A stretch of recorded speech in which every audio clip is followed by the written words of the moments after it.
ভাবছি আজকে মেকআপ করব, কিন্তু একটু চ্যালেঞ্জ করে। তোমরা এখন ভাবতেই পারো কিরকম মেকআপ করব। প্রথমে তো আগে ডিসাইড করি স্কুল মেকআপ নাকি কলেজ। স্কুলে যদিও এতটা মেকআপ করা যায় না, তাই আমি কলেজ মেকআপই করব।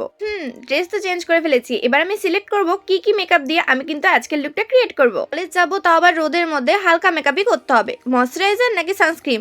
সানস্ক্রিনই, কারণ আমি আমার মুখটাকে একদমই পোড়াতে চাই না। নিজের মুখটাকে তো বাঁচিয়ে ফেললাম, কিন্তু বেশি মেকআপ তো করা যাবে না, তাই ময়শ্চারাইজার নাকি ফাউন্ডেশন, একটা জিনিসে কিন্তু দুটো কাজ করবে এমন কিছু আমি ইউজ করব। তাই জন্য কিন্তু আমি ব্যবহার করব টিন্টেড ময়শ্চারাইজার। আমার মুখটা ব্রাইটও লাগবে, আবার ময়শ্চারাইজারের কাজও করবে। চলো, লুজ পাউডার নাকি কম্প্যাক্ট পাউডার? কম্প্যাক্ট পাউডার, কারণ আমার লুজ পাউডার থেকে কম্প্যাক্ট পাউডার বেশি পছন্দের। কাজল নাকি আইলাইনার?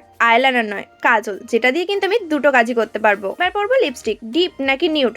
আমি তো নিউডই পরবো, কারণ আমি তো বিয়ে বাড়ি যাচ্ছি না, যাচ্ছি কলেজে। কলেজে যদি তোমরা এরকম সাজে যেতে পারো, তাহলে কিন্তু সব ছেলেরা তোমাকেই দেখবে। আমার কিন্তু সব চ্যালেঞ্জ ডান। তোমরা কোনটা করবে, লাইক নাকি সাবস্ক্রাইব? প্লিজ দুটোই করে দাও, আমার দুটোই দরকার।